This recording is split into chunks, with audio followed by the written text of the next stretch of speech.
산골에 핀 작은 들꽃을 보면서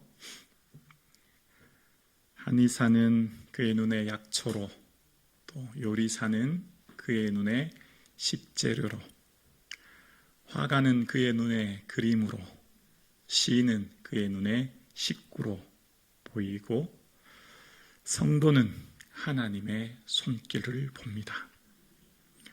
성경을 이야기나 소설, 시로 보는 사람이 있지만 우리는 성경을 하나님의 말씀으로 믿습니다. 하나님의 말씀으로 믿고 고백되어짐으로 이 말씀으로 우리는 생명을 얻고 말씀으로 힘과 능력을 얻습니다. 말씀이 들리면 영혼이 살아나게 되고 말씀이 내 마음에 심겨지면 우리 인생이 반드시 새로운 역사가 나타나게 될 줄로 믿습니다. 교회를 무너뜨리는 적, 성도를 무너뜨리는 가장 큰 적은 값싼 은혜입니다. 지금 내가 받은 구원이 싸구려 물건처럼 하찮게 여겨지는 때 우리의 영혼은 피폐해집니다. 주님께 받은 직분이 사회에서 받는 직업보다 하찮게 여겨질 때 우리 영혼은 힘을 잃게 됩니다. 내가 주님께 받은 믿음이 세상에서 얻는 재물보다 값싸게 여겨질 때 우리의 믿음은 약해집니다.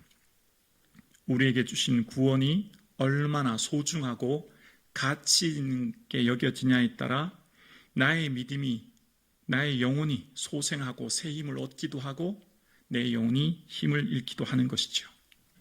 아무리 돈이 소중하고 돈 없이 살 수 없다고 해도 돈으로 살 수 없는 것이 있습니다. 바로 생명입니다. 수억만금을 줘도 절대 돈으로는 생명을 살 수 없지요. 누군가에게 10분을 참으시면 10억을 드리겠습니다 라고 한들 10분을 참아낼 인생은 아무도 없습니다. 들숨과 날숨 다 주님의 주신 은혜이지요. 한 번의 들숨과 한 번의 날숨이 1억, 10억, 1000억보다 귀합니다. 하나님의 은혜입니다. 성도는 하나님께 영생을 선물로 받았습니다. 감히 그 무엇으로도 환산할 수 없는 가장 가치 있는 보배를 선물로 받았습니다. 그러나 이 영생의 은혜를 값싼 싸구려 장난감을 사려고 영생을 낭비하는 어리석은 인생이 되지 않도록 우리의 인생이 얼마나 소중한지를 깨닫기 위해서는 우리가 살아가는 이 세상에 발 디디고 살지만 동시에 우리는 하나님 나라의 시민이라는 것을 잊지 않는 것, 이 세상을 넘어 영원한 하나님 나라의 시민으로 살아가기 위해 오늘도 우리는 어떻게 살아야 될지, 무엇을 위해 살아야 될지, 어떤 길을 가야 할지를 매 순간마다 고민하고 또 생각합니다. 어떤 선택이 가장 가치 있고 의미 있는 선택인가를 우리는 또한 고민하고 생각합니다. 그래서 우리의 걸어가는 이 길이 생명의 길인 예수 그리스도께서 가신 길이 생명의 길임을 알기에 우리는 이 길을 오늘도 걸어갑니다. 예수님께서 걸어가셨던 그 길은 하나님의 뜻을 이루는 길이셨고 예수님은 언제나 하나님의 뜻을 묻고 찾기 위해 삶의 중심에 시간과 장소를 구별하여 기도를 두셨습니다. 언어로 가르치지 아니하시고 행위로 가르치시면서 몸소 보여주신 이유는 우리 또한 그 기도의 삶을 살라고 보여주신 거죠. 이제 내일이면 예수님께서는 십자가를 지셔야 합니다. 이제 얼마 남지 않은 마지막 공생의 순간 예수님은 뭘 하셨을까요? 그렇습니다. 바로 기도하셨습니다. 예수님께서는 홀로 하나님을 독대하시고 홀로 하나님을 만나심으로 주님께서 주시는 주의 뜻과 그 마음을 헤아리는 시간을 가졌습니다. 이 시간 이곳에서 우리는 예수님께서 직접 하신 기도의 목소리를 함께 들어보도록 하겠습니다. 요한복음 17장 4절입니다. 함께요. 아버지께서 내게 하라고 주신 이 일을 내가 이루어 아버지를 이 세상에서 영화롭게 하여 싸우니. 아멘. 기도는 주신 은혜를 발견하는 시간입니다. 우리의 시선을 하나님께 둠으로 하나님이 나에게 주신 구원, 영생, 은혜를 재발견하는 시간입니다.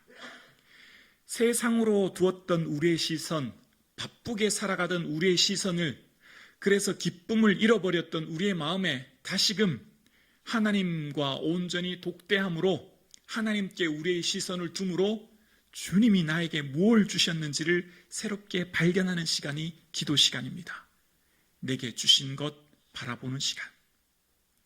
오늘 함께 예배드리시는 사랑하는 성도님, 하나님께서 주신 은혜를 손꼽아 세어보는 시간 되기를 원합니다. 셀 수 없는 하나님의 은혜를 발견하실 수 있기를 주님의 이름으로 축원합니다. 우리가 쉽게 물 한 컵 정수기에서 물을 마시지만 여러분 선교 가보시면 알잖아요. 그 물 한 컵 얻기 위해 제가 갔던 마다가스카르 6시간 가더라고요. 3시간 걷고 3시간은 물을 이구었고 그 새벽에 가더라고요. 우리가 잊고 살았던 은혜를 재발견하는 것, 하나님을 바라보는 시간, 그게 기도인 거죠. 그러면 내게 뭐요? 주신 것 기억하는 시간이에요. 간구로 채워졌던 우리의 기도가 그래서 감사로 바뀌게 되는 시간이 기도 시간인 거죠. 예수님께서는 주님 하나님을 바라보시면서 하나님께서 내게 하라고 주신 일을 이라고 말씀하십니다. 예수님께 하라고 하신 그 일을 이루어서 하나님을 영화롭게 한다 고백하고 있어요. 오늘 함께 예배드리시는 사랑하는 성도님, 여러분 평생 신앙생활 하시면서 하나님께서 여러분에게 하라고 하신 그 일 발견하고 계신지요?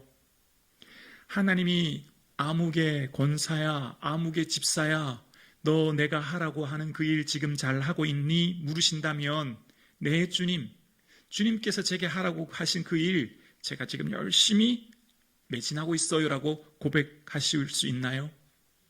하나님이 여러분 각자에게 원하시는 하나님의 일을 여러분 발견하셨고 그 일을 이루고 계시고 그 일을 위해 우리는 여러분 열심히 달려가고 계신지요?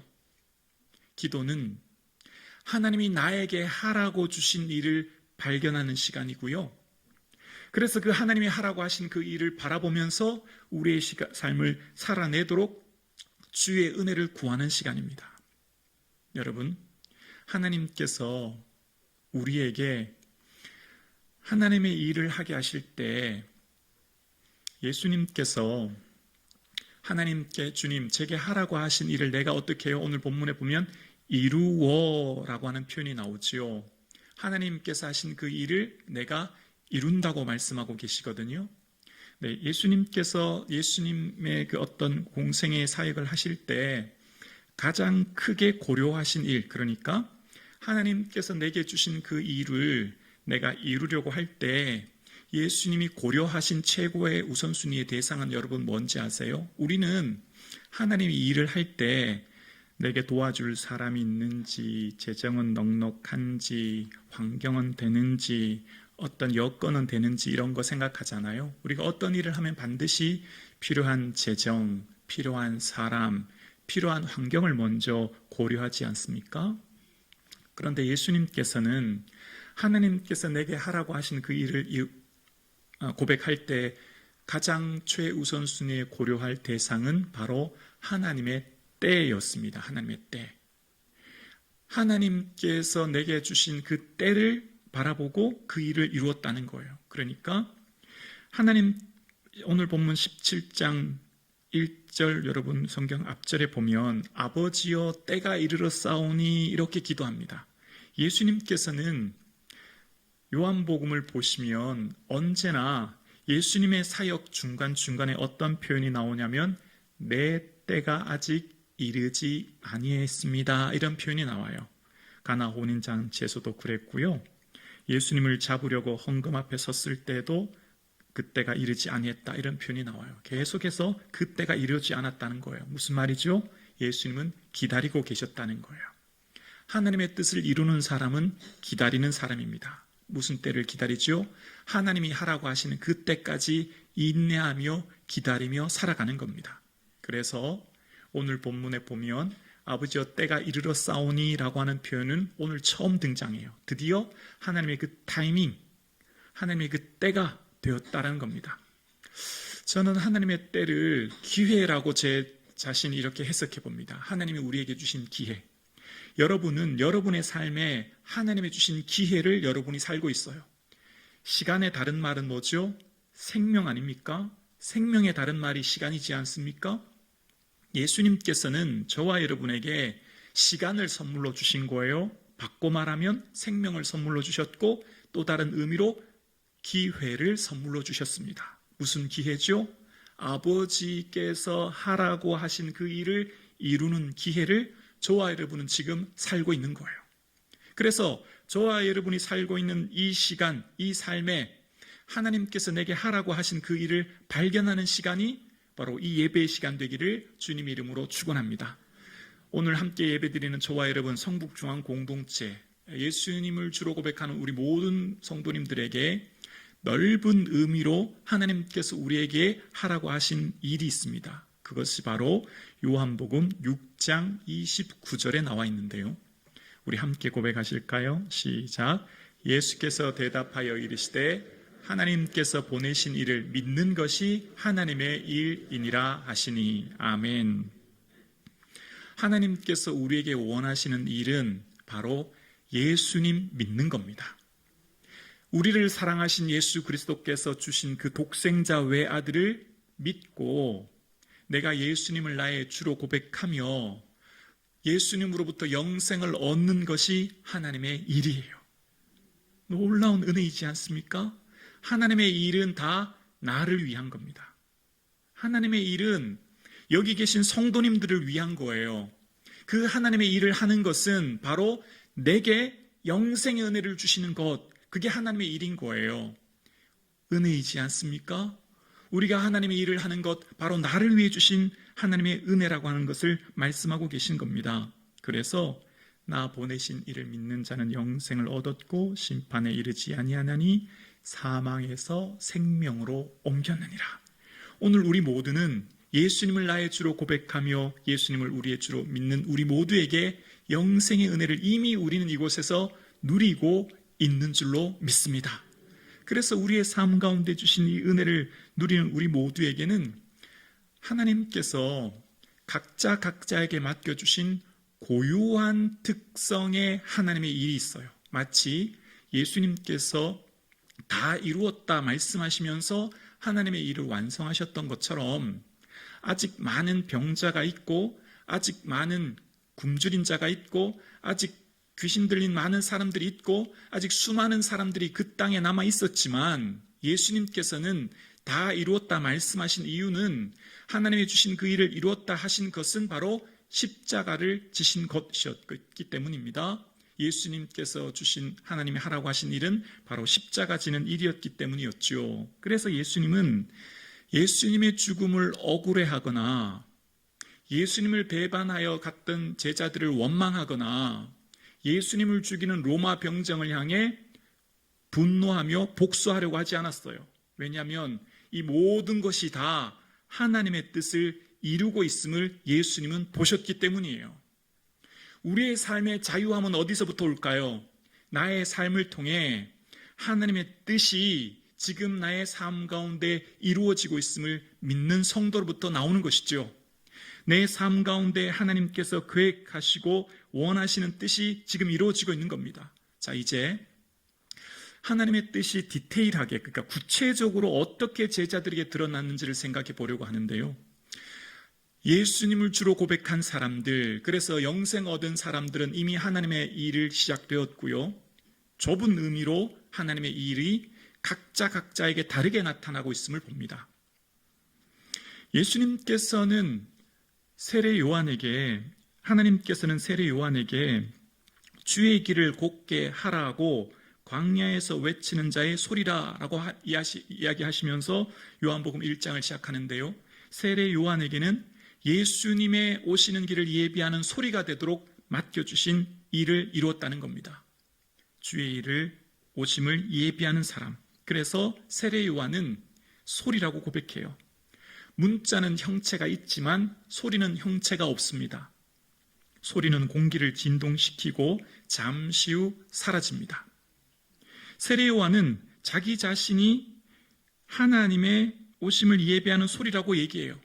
주께서 맡겨주신 사명을 이루는 사람들이 어떻게 그 사명을 이루어야 할지를 보여주는 모범입니다. 예수님만 드러나는 사명, 예수님만 보여주는 삶, 예수님만 온전히 나타나는 일, 그 사명을 이루는 것을 세례 요한을 통해 보여주는 거예요. 그래서 그는 흥해야 되겠고 나는 쇠해야 되리라 고백하므로 세례 요한은 소리 없이 사라지는 존재가 되어 누구만요? 예수님만 보여지도록. 오늘 우리의 삶에 주신 각자의 사명은 내 이름 드러내고 내 인기 평판 나타내라고 주신 사명이 결코 아니에요. 오직 예수님만 보여지도록. 아멘이시죠? 그래서 설교를 준비하면 이렇게 설교 준비하면서 어떤 성도님을 예하로 이렇게 설명드리면 좋겠다는 생각이 들 때도 있거든요.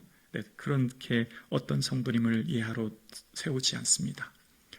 혹여나 그 성도님만이 드러날까봐 설교 시간에 또 구체적으로 어떤 성도님을 많이 세우지 않습니다. 혹여나 예수님의 이름이 묻힐까. 우리는 오직 예수님만 드러날 수 있기를 주 이름으로 축원합니다. 그게 우리의 삶인 거죠.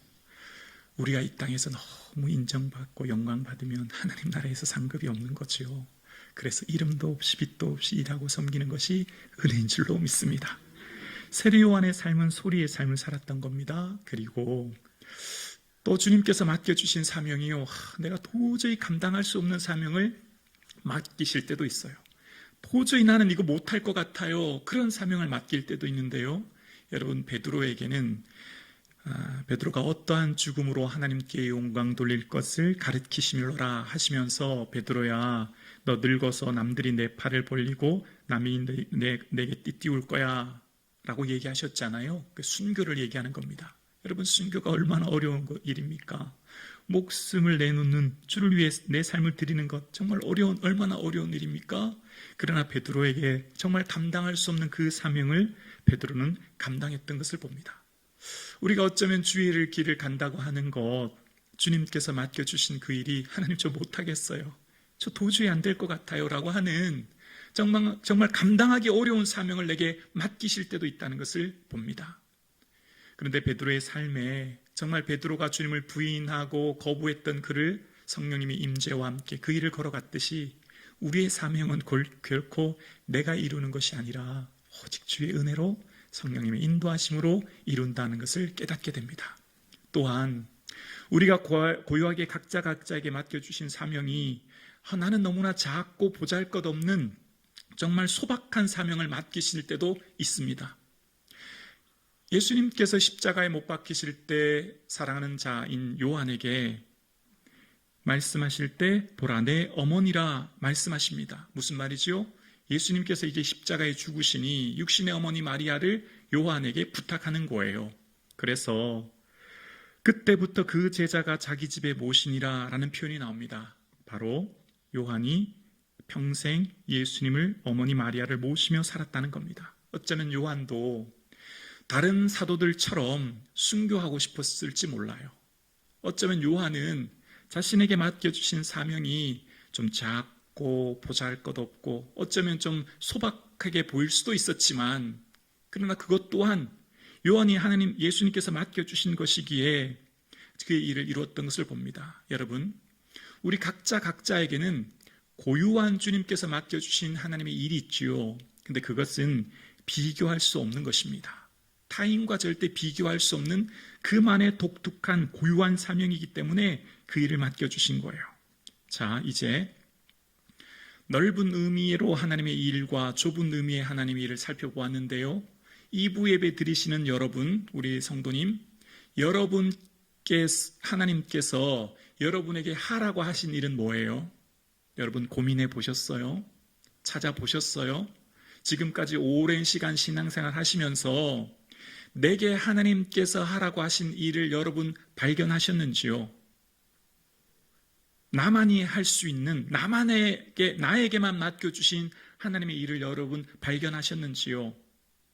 그 은혜를 발견함으로 그 맡겨주신 그 일을 잘 이뤄나갈 수 있는 은혜가 있기를 원합니다. 그래서 너 지금 내가 맡겨준 그 일 잘하고 있니? 주님이 물으실 때 네 주님, 그 일 제가 지금 열심히 하고 있어요 라고 고백할 수 있기를 원합니다. 자, 그래서 하나님께서는 언제나 주님의 일을 맡기실 때 말씀을 통해 우리에게 지시하시고 가르치시고 사명을 주시거든요.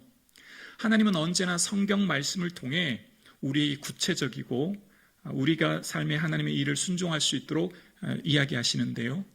저와 여러분의 삶에 좀 더 좁은 의미로 우리 모두에게 주신 하나님의 이 일을 골로새서 1장 25절을 통해서 우리 발견하겠습니다. 우리 함께 골로새서 1장 25절 고백합니다. 함께요.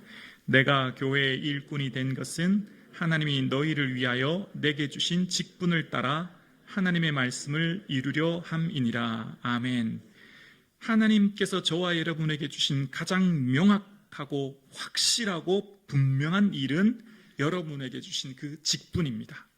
장로님, 권사님, 안수집사님, 집사님, 성도님이라고 주신 그 직분이요. 내게 주신 직분이 하나님께서 내게 주신 거예요.